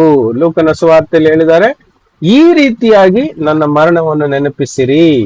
ಇದು ನೆನಪಿಗೋಸ್ಕರ, ನನ್ನ ಮರಣದ ನೆನಪಿಗೋಸ್ಕರ ಮಾಡಿರಿ. ಯಾವ ರೀತಿ? ಈ ರೀತಿಯಾಗಿ. ಹೇಗೆ?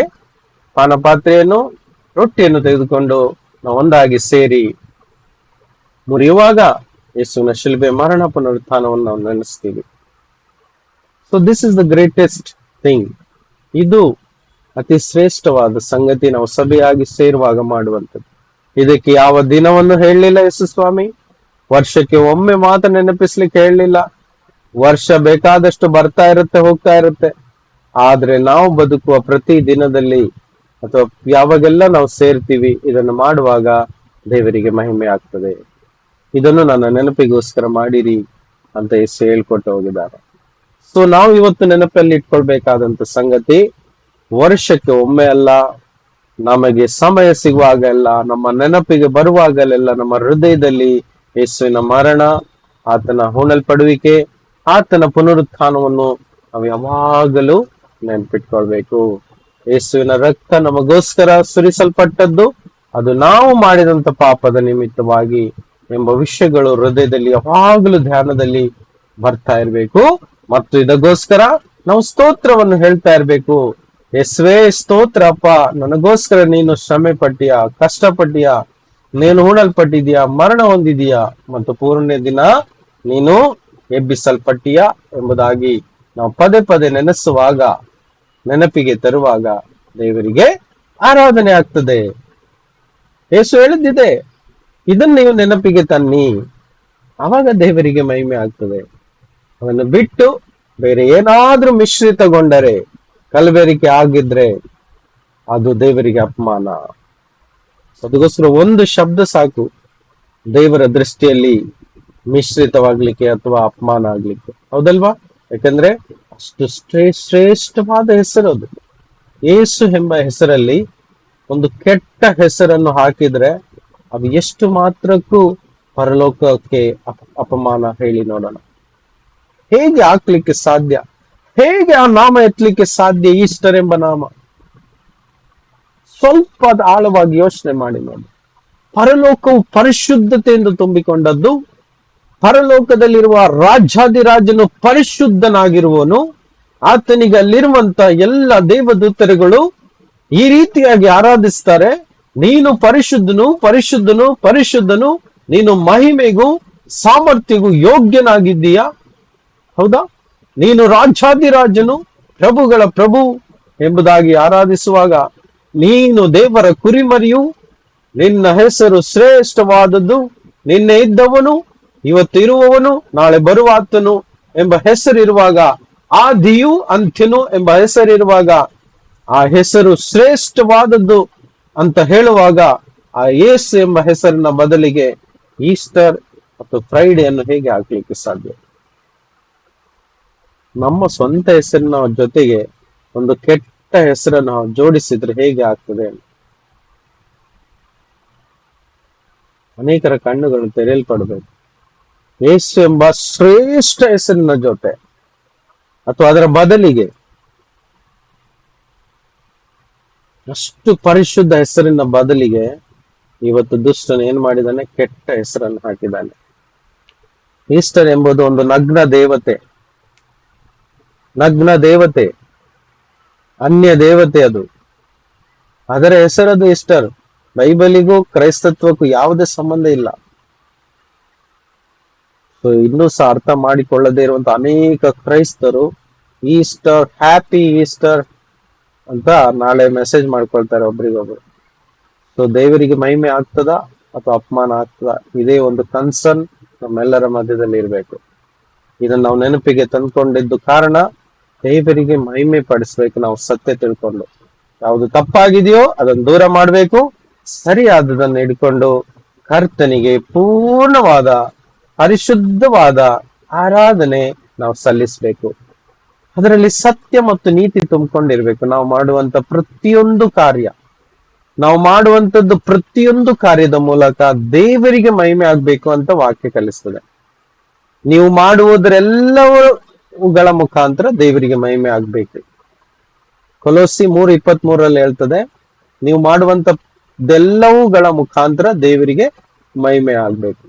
ಹಾಗಾದ್ರೆ ನಾವೇನೇ ಆಚರಿಸಿದ್ರು, ಏನೇ ಮಾಡಿದ್ರು ಆ ದೇವರಿಗೆ ಮಹಿಮೆ ಆಗ್ಬೇಕಲ್ವಾ? ಹಾಗಾದ್ರೆ ಈಸ್ಟರ್ ಆಚರಿಸಿದ್ರೆ, ಯೇಸುವಿನ ಪುನರುತ್ಥಾನ ಅಂತ ಹೇಳಿ ಈಸ್ಟರ್ ಎಂಬ ಶಬ್ದವನ್ನು ಅದರ ಜೊತೆಗೆ ಹಾಕಿ ಏನು ಗೊತ್ತಿಲ್ಲದೆ ಇರುವ ಪ್ರಕಾರ ನೋಡಿ, ನಾವು ಯಾರು ಹಾಲು ಕುಡಿಯುವ ಮಕ್ಕಳಲ್ಲ. ದೇವರು ನಮ್ಗೆ ಬುದ್ಧಿ ಜ್ಞಾನ ಕೊಟ್ಟಿದ್ದಾರೆ. ಇಷ್ಟು ಟೆಕ್ನಾಲಜಿಯನ್ನು ಹೆಚ್ಚಿಸಿದ್ದಾರೆ, ಜ್ಞಾನವನ್ನು ಹೆಚ್ಚಿಸಿದ್ದಾರೆ. ಮುಂಚಿನ ಕಾಲ ಅಲ್ಲ ಇನ್ಫಾರ್ಮೇಶನ್ ನಮ್ಗೆ ಗೊತ್ತಾಗದೆ ಇರ್ಲಿಕ್ಕೋಸ್ಕರ ಇನ್ಫಾರ್ಮೇಶನ್ ಹೈ ಆಗಿ ಸ್ಪ್ರೆಡ್ ಆಗಿದೆ. ಅಂತಿಮ ಕಾಲದಲ್ಲಿ ಜ್ಞಾನ ಹೆಚ್ಚಾಗ್ತದೆ ಅಂತ ವಾಕ್ಯದಲ್ಲಿ ಬರ್ದಿತ್ತು. ಅದೇ ರೀತಿ ಇವತ್ತು ನಮ್ಮ ಕಣ್ಮುಂದಲ್ಲಿ ಜ್ಞಾನ ತುಂಬಿ ತುಳುಕ್ತಾ ಇದೆ. ಚಿಕ್ಕ ಮಕ್ಕಳಿಗೂ ಸಹ ಲೋಕದ ವಿಷಯದ ಬಗ್ಗೆ ಗೊತ್ತಿದೆ. ನಮ್ಮ ಮಗು 3ನೇ ಕ್ಲಾಸ್ ಓದ್ತಾ ಇದ್ದಾಳೆ. ಪ್ರಪಂಚದಲ್ಲಿ ಎಷ್ಟು ಕಂಟ್ರಿಗಳಿದ್ದಾವೆ, ಅದ್ರ ಹೆಸರುಗಳು, ಅಲ್ಲಿರುವಂತ ಕೆಲವೊಂದು ಕ್ವಾಲಿಟಿಗಳ ಬಗ್ಗೆ ಶಾಲೆಯಲ್ಲಿ ಕಲಿತಾ ಇದ್ದಾಳೆ. ಹಂಗಿರುವ ಈ ಕಾಲದಲ್ಲಿ ನಮಗೇನು ಗೊತ್ತಿಲ್ಲ ಅಂತೇಳಿ ಸುಮ್ನೆ ಈಸ್ಟರ್, ಹ್ಯಾಪಿ ಈಸ್ಟರ್ ಅಂತ ಹೇಳ್ಕೊಳ್ಳೋದು ಎಷ್ಟೊಂದು ತಪ್ಪಾದ ಸಂಗತಿ. ಸೊ ಈ ವಾಕ್ಯದ ವಿರೋಧ ಹೋಯ್ತದು. ಯಾವ ವಾಕ್ಯ? ದೇವರ ರಾಜ್ಯವನ್ನು ಆತನ ನೀತಿಯನ್ನು ಹುಡುಕಿರಿ ಅಂತ ಆಜ್ಞೆ ಕೊಟ್ಟಿದ್ದಾರೆ. ನೀತಿ ಹುಡುಕೋದಂದ್ರೆ ಏನು? ಸರಿ ಯಾವುದು ತಪ್ಪು ಯಾವುದು ಅಂತ ಕಂಡುಹಿಡಿಬೇಕು. ಅದೇ ನಮ್ಮ ಡ್ಯೂಟಿ. ನೀತಿ ಅಂದ್ರೆ righteousness. What is right and wrong ಅದನ್ನು ಕಂಡುಹಿಡಿಯೋದೇ ರೈಚಸ್ನೆಸ್. ಇದನ್ನು ಕಂಡುಹಿಡಿಯುವಾಗ ನಮ್ಮ ಜೀವಿತ ಆಶೀರ್ವದಿಸಲ್ಪಡ್ತದೆ. ಅವಾಗ ಮುಂದೆ ಬರೆಯಲ್ಪಟ್ಟಿದೆ ಏನು? ದೇವರ ರಾಜ್ಯವನ್ನು ಆತನ ನೀತಿಯನ್ನು, ನೀತಿ ಅಂತ ಹೇಳಿದ್ರೆ ಸರಿ ಯಾವುದು ತಪ್ಪು ಯಾವುದು ಅಂತ ಕಂಡುಹಿಡಿಯುವಾಗ ನಮಗೆ ಬೇಕಾದಂತ ಎಲ್ಲ ಆಶೀರ್ವಾದಗಳು ನಮ್ಮ ಹತ್ತಿರಕ್ಕೆ ಬರ್ತದೆ, ನಮಗೆ ಕೊಡಲ್ಪಡುವುದು, ನಮ್ಮ ಜೀವಿತವು ಆಶೀರ್ವದಿಸಲ್ಪಡುವುದು ಅಂತ ಯೇಸು ಸ್ವಾಮಿ ವಾಗ್ದಾನ ಮಾಡಿದ್ದಾರೆ. ಇವತ್ತು ನಾವೇನ್ ಮಾಡ್ತೀವಿ? ಚಿಕ್ಕ ಚಿಕ್ಕ ತಪ್ಪುಗಳನ್ನು ಈಸಿಯಾಗಿ ಫಾಲೋ ಮಾಡ್ತಾ ಇರ್ತೀವಿ. ಅದನ್ನ ಸರಿಯ ತಪ್ಪು ಅಂತ ತಿಳ್ಕೊಳ್ಳಿಕ್ಕೆ ಪ್ರಯತ್ನ ಪಡಲ್ಲ, ಕಂಡುಹಿಡಿಯಲಿಕ್ಕೆ ಪ್ರಯತ್ನ ಪಡಲ್ಲ. ನಮ್ಮ ಮನಸ್ಸಿಗೆ ಸಂತೋಷ ಪಡಿಸ್ತದೆ, ನಮ್ಮ ಹಿರಿಯರು ಕಳಿಸ್ಕೊಟ್ಟಿದ್ದಾರೆ, ಅದನ್ನೇ ನಾವು ಮಾಡ್ತೀವಿ ಅಂತ ಹೇಳ್ಕೊಂಡು ಇಷ್ಟ ಬಂದಂಗೆ ಮಾಡ್ತಾ ಇರ್ತಾರೆ. ಸೊ ಮತ್ತೆ ಹೇಗೆ ದೇವರನ್ನು ಆರಾಧಿಸಿ ನಾವು ದೇವರನ್ನು ಮಹಿಮೆ ಪಡಿಸ್ಲಿಕ್ಕೆ ಸಾಧ್ಯ ಹೇಳಿ? ಹಾಲಲ್ಲಿ ಒಂದು ಡ್ರಾಪ್ ಪಾಯ್ಸನ್ ಇದ್ರೆ ಹಾಲು ಯಾರು ಸಹ ಕುಡಿಯಲ್ಲ, ಗೊತ್ತಾದ್ರೆ ಅಲ್ವಾ? ಯಾರಾದ್ರೂ ಕುಡಿತಾರ? 1 ಗ್ಲಾಸ್ ಅಥವಾ 1 ಲೀಟರ್ ಹಾಲಿಗೆ 1 ಡ್ರಾಪ್ ಪಾಯ್ಸನ್ ಹಾಕಿದ್ದೀನಿ, ಅಡ್ಜಸ್ಟ್ ಮಾಡ್ಕೊಳ್ಳಿ ಅಂದ್ರೆ ಯಾರಾದ್ರೂ ಕುಡಿತಾರ? 1 ಲೀಟರ್ ಬಿಡಿ, 10 ಲೀಟರ್ ಅಲ್ಲ 100 ಲೀಟರ್ಗೂ 1 ಡ್ರಾಪ್ ಪಾಯ್ಸನ್ ಹಾಕಿದೆ ಅಂದ್ರೆ ಯಾರು ಸಹ ಅದನ್ನ ಅಕ್ಸೆಪ್ಟ್ ಮಾಡಲ್ಲ. ಹೌದಾ? 100 ಲೀಟರ್ ಹಾಲಿಗೆ 1 ಡ್ರಾಪ್ ಪಾಯ್ಸನ್ ಯಾರು ಅಕ್ಸೆಪ್ಟ್ ಮಾಡಲ್ಲ. ಹಾಗಾದ್ರೆ ದೇವರು ಹಾಲಿಗಿಂತ ಪರಿಶುದ್ಧನು. ಆತನ ಸತ್ಯದಲ್ಲಿ ಸ್ವಲ್ಪ ಕೂಡ ಸುಳ್ಳನ್ನು ಮಿಶ್ರಿತ ಮಾಡಿದ್ರೆ ಆತನ ಅಕ್ಸೆಪ್ಟ್ ಮಾಡ್ತಾನ? ನಾವು ತಪ್ಪು ಮಾಡಿದ್ರೆ ಕ್ಷಮಿಸ್ತಾರೆ, ಆದ್ರೆ ಆತನ ಸತ್ಯವನ್ನು ಸುಳ್ಳನ್ನಾಗಿ ಮಿಶ್ರಿತ ಮಾಡಿ ಅದು ಸತ್ಯ ಅಂತ ಬೇರೆಯವರಿಗೆ ಹೇಳಿದ್ರೆ ಕರ್ತನ ಅದನ್ನ ಅಕ್ಸೆಪ್ಟ್ ಮಾಡ್ತಾರ? ಆತನ ಸತ್ಯದಲ್ಲಿ ಸುಳ್ಳನ್ನು ಮಿಶ್ರಿತ ಮಾಡಿ ಇದೇ ಸತ್ಯ ಅಂತ ಬೇರೆಯವರಿಗೆ ಹೇಳುವಾಗ ಅದು ದೇವರು ಅಕ್ಸೆಪ್ಟ್ ಮಾಡ್ತಾರ? ಖಂಡಿತವಾಗಿಲ್ಲ. ಅದು ಹೆವೆನ್. ಅದು ಈ ಲೋಕದಲ್ಲಿ ಚಿಕ್ಕ ಪುಟ್ಟ ಡಾಕ್ಯುಮೆಂಟ್ ಅಲ್ಲಿ ಸಣ್ಣ ಮಿಸ್ಟೇಕ್ ಆದ್ರೂ ಅಕ್ಸೆಪ್ಟ್ ಮಾಡಲ್ಲ. For example Aadhaar card. So ಪರಲೋಕ ಅಕ್ಸೆಪ್ಟ್ ಮಾಡ್ತದ ಹೇಳಿ? ಇಲ್ಲ. ಸೊ ಅದು ಸತ್ಯ, ಅದು ನೀತಿ. ಇದನ್ನ ನಾವು ಇವರಿಗೆ ತೋರಿಸ್ಬೇಕು. ನೀತಿವಂತರಾಗಿ ನೀತಿಯನ್ನು ತೋರಿಸ್ಬೇಕು ನಾವು. ದೇವರು ತನ್ನ ರಕ್ತದಿಂದ ನಮ್ಮ ನೀತಿವಂತರಾಗಿ ಮಾಡ್ಕೊಂಡಿದ್ದಾರೆ. ಹಳೆಯ ಪಾಪ ಎಲ್ಲ ತೊಳೆದಿದ್ದಾರೆ. ಆ ನೀತಿಯನ್ನು ನಾವು ಕಾಪಾಡ್ಕೊಳ್ಬೇಕಲ್ವಾ? ಆ ಸತ್ಯತೆ ನಮ್ಮಲ್ಲಿ ಕಂಡು ಬರ್ಬೇಕಲ್ವಾ? ಅದು ಹೇಗೆ ಸಾಧ್ಯ? ವಾಕ್ಯವನ್ನು ಓದಿ ಅದನ್ನು ತಿಳ್ಕೊಂಡು ಅದರ ಇದ್ದಂಗೆ ನಾವು ನಡಿಬೇಕು. ಇವತ್ತು ನಿನ್ನೆ, ಇವತ್ತು ನಾಳೆ, ಇವತ್ತು ಲೋಕ ನೋಡ್ತಿರೋದು ಕೇವಲ ಒಂದು ಹಬ್ಬವಾಗಿ ನೋಡ್ತಾ ಇದ್ದಾರೆ. ಆದ್ರೆ ಈ ಲೋಕಕ್ಕೆ ಗೊತ್ತಿಲ್ಲ ಯೇಸು ಯಾತಕ್ಕಾಗಿ ಬಂದದ್ದು. ಯೇಸು ಬಂದದ್ದು ಯಾತಕ್ಕಾಗಿ ಅಂತ ಒಂದು ವೇಳೆ ತಿಳಿಲಿಕ್ಕೆ ಆರಂಭವಾದ್ರೆ ಲೋಕವೇ ಬದಲಾಗ್ಬಿಡ್ತದೆ. ಹೌದಲ್ವಾ? ಎಲ್ಲ ಜಾತಿ ಧರ್ಮದವರು ಮೊಣಕಾಲು ಊರ್ಲಿಕ್ಕೆ ಆರಂಭಿಸ್ತಾರೆ. ಯೇಸು ಒಬ್ಬನೇ ಕರ್ತನು. He is the Almighty. ಯೇಸು ಒಬ್ಬನೇ ಸರ್ವಶಕ್ತನಾದ ದೇವರು, ಪ್ರಭು ಅಂತ ಎಲ್ರೂ ಮೊಣಕಾಲು ಊರಿ ಅವ್ರನ್ನ ಆರಾಧಿಸಿದ್ರೆ ಅವತ್ತೇ ದೇವರ ರಾಜ್ಯ ಸಂಪೂರ್ಣವಾಗಿ ಭೂಮಿಯಲ್ಲಿ ಸ್ಥಿರಗೊಳ್ತದೆ. ಅದು ಆ ರೀತಿ ನಡೆಯಲ್ಲ ಅಂತ ಮೊದಲೇ ಬರೆದಿಟ್ಟಿದ್ದಾರೆ ದೇವರು. ಯಾಕೆ? ನಿತ್ಯಕ್ಕೆ ಹೋಗುವ ದಾರಿ ಬಹು ಚಿಕ್ಕದ್ದು, ಅದನ್ನು ಕಂಡುಹಿಡಿಯುವವರು ಕೆಲವರೇ ಮಾತ್ರ. ಅದಕ್ಕೆ ಎಲ್ರಿಗೂ ಅದು ಸಿಗಲ್ಲ ಭಾಗ್ಯ. ಆದ್ರೆ ನಮಗೆ ಅದು ಸಿಕ್ಕಿದೆ ಅಂದ್ರೆ ನಾವು ಎಷ್ಟು ಸಂತೋಷ ಪಡ್ಬೇಕು, ಎಷ್ಟು ಸ್ತೋತ್ರ ಮಾಡ್ಬೇಕು. ದೇವಾ, ನಮ್ಮಂತವರಿಗೆ ನೀನು ಅಷ್ಟು ದೊಡ್ಡ ಭಾಗ್ಯ ಕೊಟ್ಟಿದ್ದೀಯಪ್ಪ. ನಿನ್ನ ರಾಜ್ಯದಲ್ಲಿ ಸೇರುವ ಭಾಗ್ಯ, ನಿತ್ಯವಾದಂತ ಬದುಕನ್ನು ಹೊಂದಿಕೊಳ್ಳುವ ಭಾಗ್ಯ, ನಮ್ಮ ಪಾಪಗಳನ್ನು ತೊಳೆದು ಪರಿಶುದ್ಧರಾಗುವ ಭಾಗ್ಯ ನಮಗೆ ಕೊಟ್ಟಿದ್ಯಲ್ಲಪ್ಪ. ಇದು ದೇವರಿಗೆ ಕೊಡುವಂತ ಸಲ್ಲಿಸುವಂತ ಮಹಿಮೆ. ಗುಡ್ ಫ್ರೈಡೆಗೆ ಹೋಗಿ ಸ್ವಲ್ಪ ಹೊತ್ತು ಚರ್ಚಲ್ಲಿ ಅಟೆಂಡ್ ಮಾಡಿ ಏನು ಪ್ರಯೋಜನ ಇಲ್ಲ. ನಮ್ಮ ಹೃದಯದಲ್ಲಿ ಯೇಸುವಿಗೋಸ್ಕರ ಸ್ಥಾನ ಕೊಟ್ಟು, ಯೇಸುವೇ, ಈ ಹೃದಯ, ಈ ಜೀವಿತ ಇದು ನಿನ್ನದ್ದು. ಇದರೊಳಗಡೆ ನಾನು ಸತ್ಯವನ್ನು ಇಟ್ಕೊಳ್ಳಿಕ್ಕೆ ಆಸೆ ಪಡ್ತೇನೆ, ನಿನ್ನ ನೀತಿಯನ್ನು ಇಟ್ಕೊಳ್ಳಿಕ್ಕೆ ಆಸೆ ಪಡ್ತೀನಿ, ನಿನಗೋಸ್ಕರ ನಿಜವಾದ ಪ್ರೀತಿ ಇಡ್ತೀನಿ ಅನ್ನೋದಾದ್ರೆ ಅದೇ ನಿಜವಾದ ಆರಾಧನೆ. ಅದಕ್ಕೆ ಯೇಸು ಹೇಳಿದ್ರು, ಸತ್ಯದಿಂದಲೂ ಆತ್ಮದಿಂದಲೂ ಯಾರು ಆರಾಧಿಸ್ತಾರೋ ಅದೇ ನಿಜವಾದ ಆರಾಧನೆ. ಚರ್ಚಿಗೆ ಹೋಗಿ ಆರಾಧನೆ ಆಗೋದಿಲ್ಲ. ಚರ್ಚ್ ಅಂದ್ರೆ ಏನು? ಜನಗಳು ಸೇರುವುದೇ ಚರ್ಚ್. ಅಲ್ಲಿ ಜನ ಹಾಡ್ತಾರೆ, ಜನ ಪ್ರಾರ್ಥನೆ ಮಾಡ್ತಾರೆ, ನಾವು ಭಾಗವಹಿಸ್ತೀವಿ ಅಷ್ಟೇ. ನಿಜವಾದ ಆರಾಧನೆ ವೈಯಕ್ತಿಕವಾಗಿ ಆರಂಭವಾಗ್ತದೆ. ಈ ಸತ್ಯವನ್ನು ನಾವು ಬಿಟ್ಕೊಡುವ ಹಾಗೆ ಇಲ್ಲ. ಸಭೆಗೆ ಗೌರವ ಕೊಡಬೇಕು, ಸತ್ಯ. ಸಭೆಗೆ ಪಾರ್ಟಿಸಿಪೇಟ್ ಮಾಡಬೇಕು, ಸತ್ಯ. ಆದ್ರೆ ಸತ್ಯ ಅಲ್ಲಿ ಇಲ್ದಿದ್ರೆ ಆ ಸಭೆ ವ್ಯರ್ಥ. ಅದಕ್ಕೆ ಸುಳ್ಳು ಸಭೆಗಳಲ್ಲಿ ಸೇರ್ಕೊಳ್ಬಾರ್ದು ಎನ್ನುವುದೇ ನಮ್ಮ ಉದ್ದೇಶ. ಆಮೆನ್. ಸರಿ, ನಾವು ಮುಂದೆ ಹೋಗುವ. ಒಂದೆರಡು ವಾಕ್ಯ ಓದಿ ನಾನು ನಿಲ್ಲಿಸ್ತೇನೆ. ಓಕೆ, ನೋಡಿ, ಶಾಸ್ತ್ರಗಳ ಪ್ರಕಾರ ಸತ್ಯ ಏನು? ಯೇಸು ಸತ್ತದ್ದು, ಹೂಣಲ್ಪಟ್ಟದ್ದು, ಮೂರನೇ ದಿನ ಎಬ್ಬಿಸಲ್ಪಟ್ಟಿದ್ದೆ ಸತ್ಯ. ಯೇಸು ಯೋಹಾನನ ಸುವಾರ್ತೆ 1:29 ಯೋಹಾನನ ಸುವಾರ್ತೆ 1:29 ಹೀಗೆ ಹೇಳ್ತಾನೆ. ಯೋಹಾನನು ತನ್ನ ಕಡೆಗೆ ಬರುವ ಯೇಸುವನ್ನು ನೋಡಿ, ಗೋ, ಯಜ್ಞಕ್ಕೆ ದೇವರು ನೇಮಿಸಿದ ಕುರಿ, ಅದು ಲೋಕದ ಪಾಪವನ್ನು ನಿವಾರಣೆ ಮಾಡುತ್ತದೆ. ಇಡೀ ಲೋಕದ ಪಾಪವನ್ನು ನಿವಾರಣೆ ಮಾಡುವಂತ ಒಂದು ಕುರಿಯನ್ನು ದೇವರು ಯಜ್ಞಕ್ಕೋಸ್ಕರ ಒಪ್ಪಿಸಿಕೊಟ್ಟರು. ಎಂಥ ಒಂದು ಕಾರ್ಯ ಇದು ದೇವರು ಮಾಡಿದ್ದು. ತನ್ನ ಒಬ್ಬನೇ ಮಗನನ್ನು ಯಜ್ಞಕ್ಕೋಸ್ಕರ, ಅಂದ್ರೆ ಅರ್ಥ ಮರಣಕ್ಕೆ ಒಪ್ಪಿಸಿಕೊಟ್ರು. ರೋಮ 4:25 ಹೇಳ್ತದೆ, ಆತನನ್ನು ನಮ್ಮ ಅಪರಾಧಗಳ, ನಾವು ಮಾಡಿದ ತಪ್ಪಿಗೋಸ್ಕರ, ತಪ್ಪಿನ ನಿಮಿತ್ತ ಯೇಸುವನ್ನು ಮರಣಕ್ಕೆ ಒಪ್ಪಿಸಿಕೊಟ್ಟು ನಮಗೆ ನೀತಿವಂತರೆಂಬ ನಿರ್ಣಯ ಉಂಟಾಗುವ ನಿಮಿತ್ತ ಆತನನ್ನು ಜೀವದಿಂದ ಎಬ್ಬಿಸಿದನು. ನೋಡಿ, ನಾವು ಸಾಯ್ಬೇಕಿತ್ತು, ನಮಗೆ ಶಿಕ್ಷೆ ಆಗ್ಬೇಕಿತ್ತು, ನಾವು ಅಪರಾಧ ಮಾಡಿದ್ವಿ. ಆದ್ರೆ ದೇವ್ರು ಏನ್ ಮಾಡಿದ್ರು? ಅದ್ರ ಬದಲಿಗೆ ತನ್ನ ಮಗನನ್ನು ಮರಣಕ್ಕೆ ಒಪ್ಪಿಸಿಕೊಟ್ರು. ಇದು ದೇವರ ಪ್ರೀತಿ. ಇದು ದೇವರ ಪ್ರೀತಿ. ಇದನ್ನ ನಾವು ಲೋಕಕ್ಕೆ ತೋರಿಸ್ಕೊಳ್ಬೇಕು. ಏನಂತ ಹೇಳ್ಬೇಕು ಲೋಕಕ್ಕೆ? ನೋಡಿಯಪ್ಪ, ನೀನ್ ಅಪರಾಧ ಮಾಡಿದ್ಯಾ, ತಪ್ಪು ಮಾಡಿದ್ಯಾ, ಅದಕ್ಕೋಸ್ಕರ, ಅದ್ರ ಪರಿಹಾರಕ್ಕೋಸ್ಕರ ಯೇಸು ನಿನ್ಗೋಸ್ಕರ ಸತ್ತಿದ್ದಾನೆ. ಎಸ್, ಹಾಗೆ ಹೇಳುವಾಗ ಆತನ ಹೃದಯದಲ್ಲಿ ಪವಿತ್ರ ಆತ್ಮನು ಕಾರ್ಯ ಮಾಡ್ತಾನೆ. ನೀನು ಪಾಪ ಮಾಡಿದ್ಯಾ, ನಿನಗೋಸ್ಕರ ಯೇಸು ರಕ್ತ ಸುರಿಸಿದ್ದಾನೆ, ನೀನು ಬಿಡುಗಡೆ ಹೊಂತೀಯ, ನಂಬು ಆತನನ್ನು ಅಂತ ಹೇಳುವಾಗಲೇ ಪರಿಶುದ್ಧಾತ್ಮನು ಅವರೊಳಗೆ ಬಂದು ಕಾರ್ಯ ಮಾಡ್ಲಿಕ್ಕೆ ಆರಂಭಿಸ್ತಾನೆ. Praise the Lord. ಇದೇ ಸುವಾರ್ತೆ, ಇದೇ ಸತ್ಯ, ಇದೇ ಸತ್ಯ, ಇದೇ ನಿಜವಾದ ಸುವಾರ್ತೆ. ಇದನ್ನು ನಾವು ನಂಬುವವರಾಗ್ಬೇಕು. ಇದನ್ನೇ ನಂಬಿ ನಾವು ಸಾರುವವರಾಗ್ಬೇಕು. ಇದೇ ಅನೇಕರಿಗೆ ಹೇಳುವವರಾಗ್ಬೇಕು. Praise the Lord. Praise the Lord. Amen. Amen, amen. Amen. So ಇದನ್ನ ನಾವು ದಿನಾಲು ನೆನಪಿಗೆ ತರುವ. ನಾವ್ ಯಾರು ಏನ್ ಹೇಳ್ತಾರೆ ಅಂತ ನೋಡೋದ್ ಬೇಡ. ಎಡಕ್ಕಾಗಲಿ ಬಳಕ್ಕಾಗಲಿ ನಾವು ತಿರುಗಬಾರ್ದು.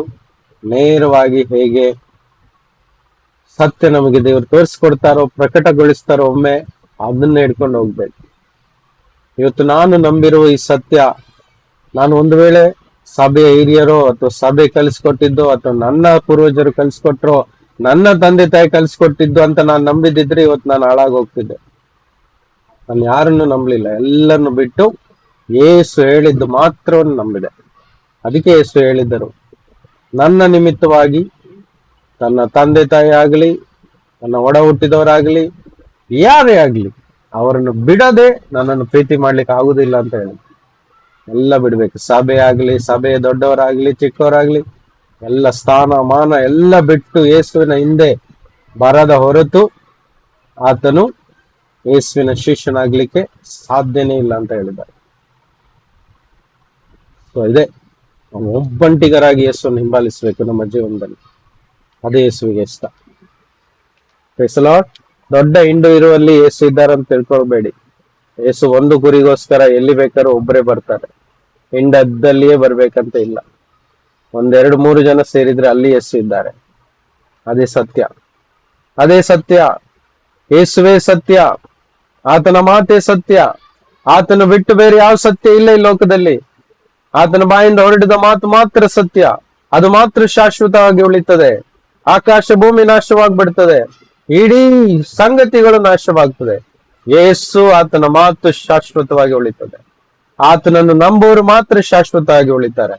ಮನುಷ್ಯನು ಕಲ್ಪಿಸಿದ ಕಟ್ಟು ಕಥೆಗಳನ್ನೆಲ್ಲ ನಂಬುವವರೆಲ್ಲ ನಾಶ ಆಗ್ತಾರೆ.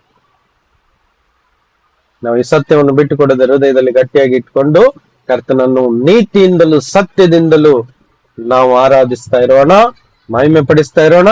ಯೇಸುವಿನ ನಾಮವನ್ನು ನಾವು ಮೇಲಕ್ಕೆ ಎತ್ತುವರಾಗೋಣ. ಪ್ರತಿದಿನ ಯೇಸುವನ್ನು, ನೀನು ಒಡೆಯ, ನೀನು ನನ್ನ ರಕ್ಷಕ, ಅಪ್ಪ ನಿನಗೆ ಸ್ತೋತ್ರ.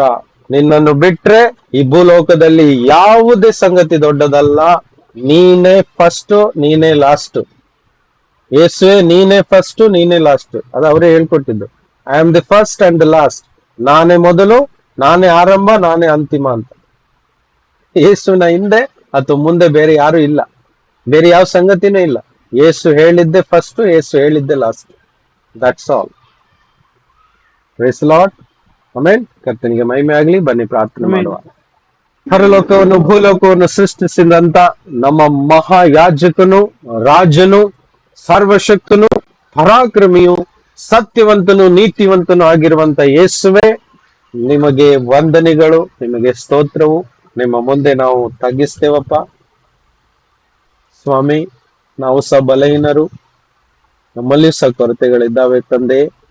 ಆದರೂ ನಿಮ್ಮ ಮುಂದೆ ನಿಮ್ಮ ಮಕ್ಕಳಾಗಿ ತಗ್ಗಿಸಿಕೊಂಡು ಪ್ರಾರ್ಥಿಸ್ತೇವೆ. ನಮ್ಮೆಲ್ಲರ ಮೇಲೆ ದಯೆತ್ತು ಇನ್ನಷ್ಟು ಶುದ್ಧರನ್ನಾಗಿ ಮಾಡಿ, ಇನ್ನಷ್ಟು ಸತ್ಯದಿಂದ ನೀತಿಯಿಂದ ನಮ್ಮನ್ನು ತುಂಬು. ನಮ್ಮ ಜೀವಿತವನ್ನು ದಿನಾಲು ಬದಲಾಯಿಸು. ನಮ್ಮ ಜೀವಿತ ಅಭಿವೃದ್ಧಿಯನ್ನು ಮಾಡು ಸ್ವಾಮಿ. ನಮ್ಮನ್ನು ಎಬ್ಬಿಸು ಕರ್ತನೆ, ಜಯ ಕೊಡು ಕರ್ತನೆ, ಸುಳ್ಳಿನಿಂದ ನಮಗೆ ದೂರ ಮಾಡು ಕರ್ತನೆ. ನಿನಗೆ ಮಹಿಮೆ ಆಗಲಿ ರಾಜ, ನಿಮಗೆ ಸ್ತೋತ್ರ ಉಂಟಾಗಲಿ ಕರ್ತನೆ. ಎಲ್ಲ ಮಾನ ಮಹಿಮೆಯು, ಘನವು, ಗೌರವವು, ಸ್ತುತಿ ಸ್ತೋತ್ರವು ನಿಮಗೆ ಸಲ್ಲಿಸ್ತೇವೆ.